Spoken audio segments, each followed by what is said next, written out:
Hello, all. Sique here, and welcome back to card 12 of the path to Unpunishable. And here we're going to talk about the rip.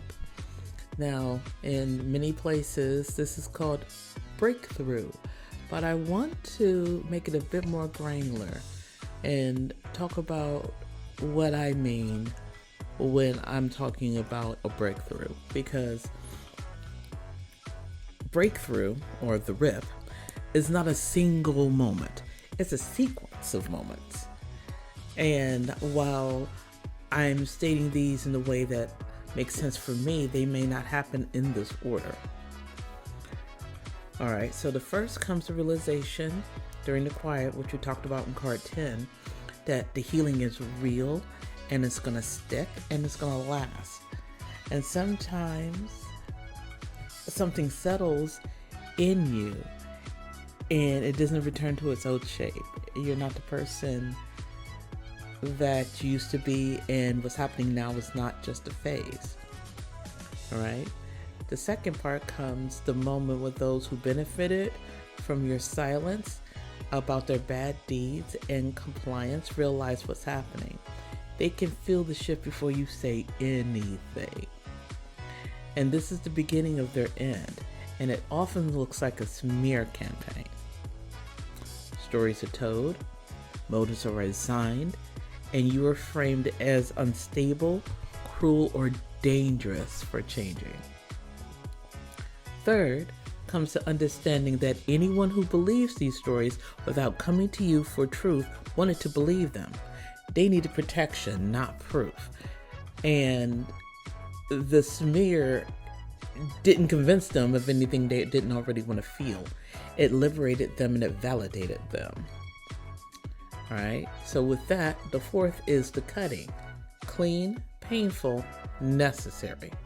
And you remove those people from your life who were invested in and wanted to misunderstand you. Those who not only did it, those who helped, and those who saw and said nothing. They all have to go. Because you can't heal properly unless they are. Next is the extinction event. Now, this is their last loud attempt to destroy your reputation or isolate you completely.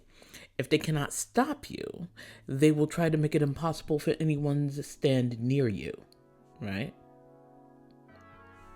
They will take away other people's access, or they will defame the people who try to stick up for you. Sixth is your triumph. Listen again. The next part is when you win, because they realize there may be ways to slow you down, but there is nothing they can do to stop you. Sometimes the triumph is quiet.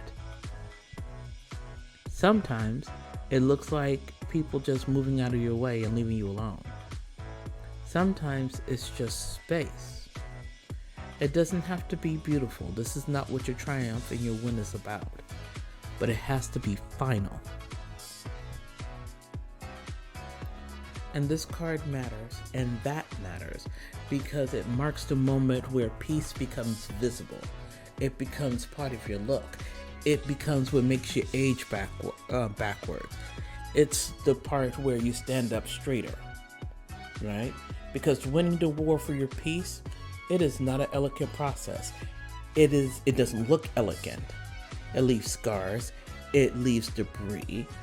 And there will be people who mock you for what you had to endure to set yourself free. And they will point at the damage as evidence that you lost. But you and they know the truth. They know that those scars are the proof. They see your peace as the proof. They are compressed pressure and survival turned into something unbreakable. They are diamonds, whether anyone wants to recognize them or not. Thing is that you do. And the rep matters because it shows the world that you cannot be returned to your previous shape. There's a difference between you choosing not to and knowing that no one else can make you. Something fundamental has shifted in your character, in your core, and you are no longer available for the control, coercion, the quiet suffering, or the fuckery. You're done with it. Peace has had a cost, and this card names it without explicitly and without apology. And for me, this project, The Path to Unpunishable, may be the biggest rip of my life so far. Now, even though 2016 is firmly rooted in what feels like a dark timeline, something has changed. And I've been drawing regularly for the first time this century. And I don't mean just like, oh, let me put something together for a pen. I'm talking about full backgrounds and figure drawing. And I even tried isometric today for The Quiet for the first time. It was originally just going to be a blue box that I painted, but I decided to try my hand at that. I did a little bit of abstract art for this card, The Rip. It's literally 3D abstract, and I'm having a blast. My tabletop role-playing projects are clear to me now in a way they have never been before. I even found a system that I'm going to use for my solo dating, for solo RPG dating, and if it's as good in play as it is as I'm reading it through, this may be the basis and the foundation for the Alizar battle game. I'm sleeping better than I have in years. And my friend group is small, and I don't go out nearly as much as I used to. And that reduction hasn't gone unnoticed, believe me. People see that I'm not out and about and eating out and doing all those things that I used to do. And it's for a reason.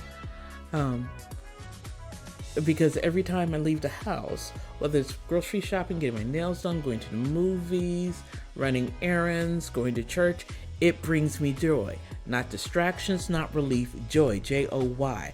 I have enough spoons to declutter my home for the first time since the plague. I can focus long enough to read again.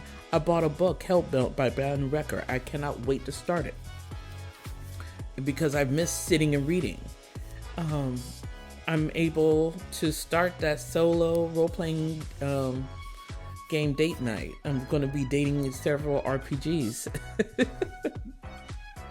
It is something I would have dismissed as frivolous or indulgent the way my mind was working. My life is smaller, but it also fully and completely belongs to me. I'm doing exactly what makes me happy, what brings me joy. And the last thing I think about is how it looks to people who wouldn't even make an effort to talk to me, right? If they're not willing to know me, their opinions carry no weight. And that realization, it did not come easily, it did not come gently, it came through the rip. That's where the breakthrough happened. All of that had to happen before I could literally just sit calmly in the knowledge. I mean, I conceptualized it, but my body didn't believe it, and it fought and fought and fought. And so I had to go several MMA rounds with it, and now we have settled it, and we have mended, and here we are. And it feels like a rip. Honestly, my body still hurts a lot of times, but that will pass as well. That said, what does this look like through the lens? Empathy honors the ache that comes with tearing yourself free, and the soreness that comes from your body being tense for so long and finally relaxing. And recognizing that even necessary separation hurts.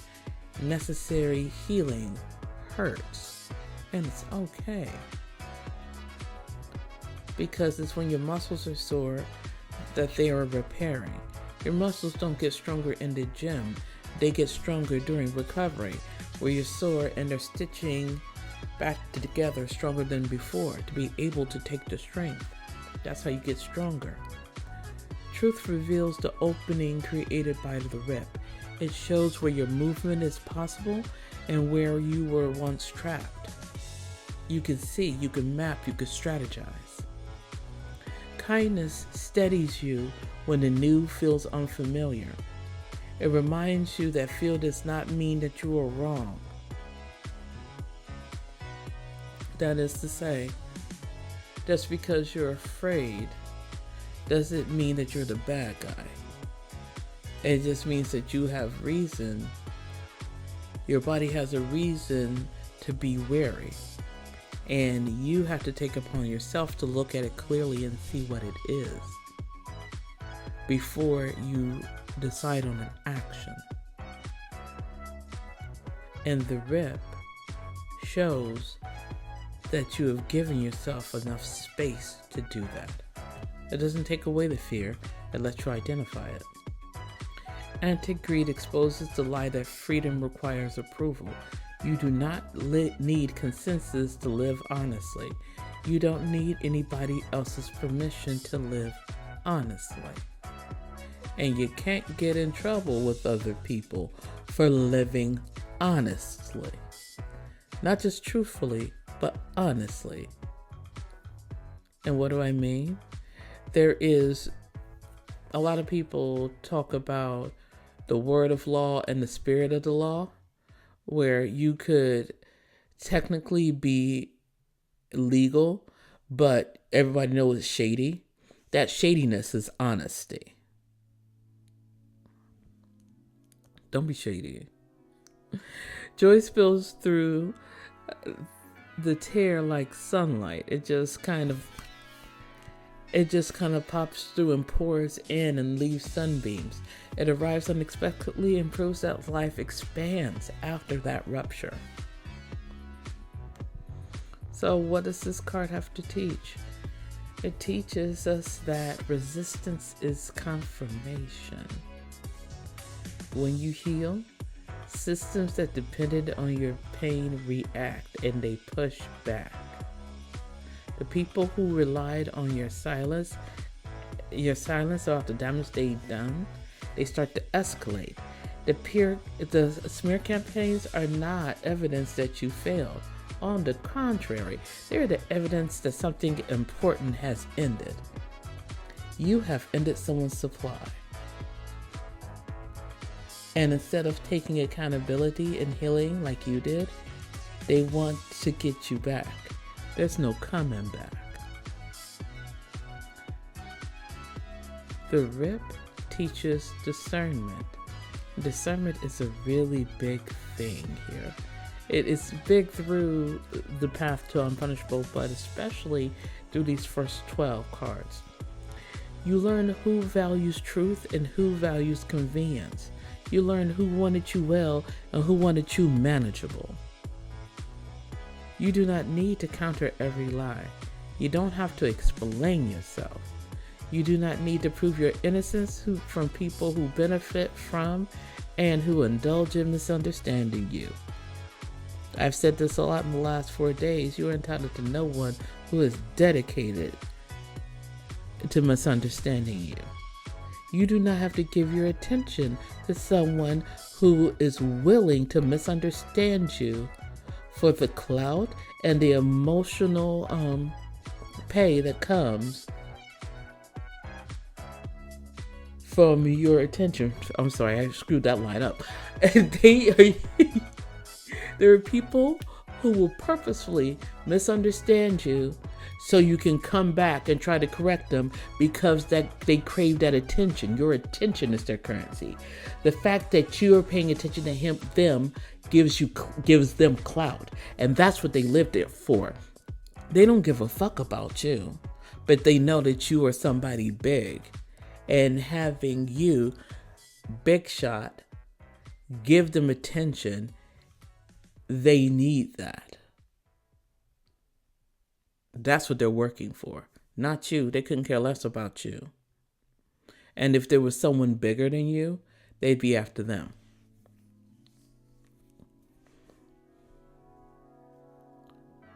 But that's not your ministry.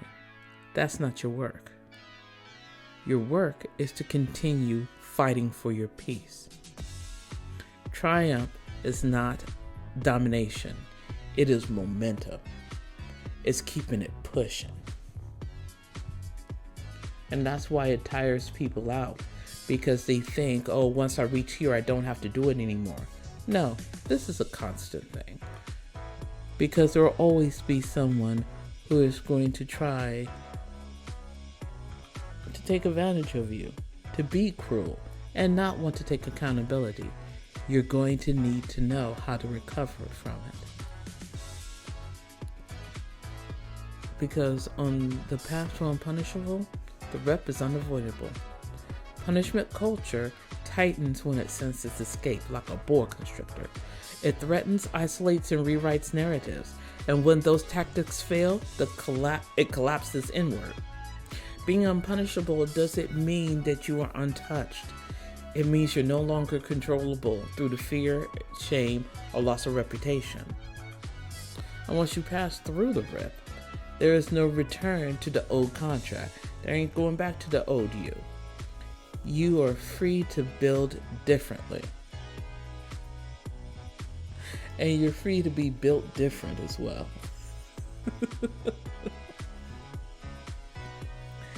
And with that, I'd like to leave you with this image. I'd like you to picture fabric tearing. The sound that it makes, especially something like denim, or when your pants split at the worst time, that sharp sound that you hear, it makes you stop. Yeah, that sound. The sound of ragged edges. That rip. And it's okay, because light pours through anyway. I just realized that I may have made you think about light coming through your crotch, and I apologize for that. But let's just picture fabric, and it's tearing under pressure. It's a sharp sound, and it is not pretty. It is not clean. It is jagged, but light comes through it.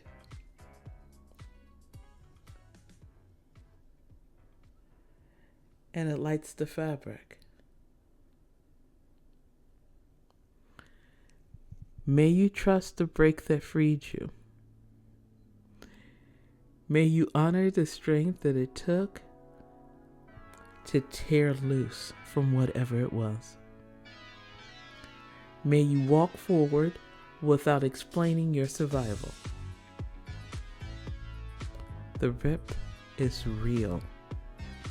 So is what comes next.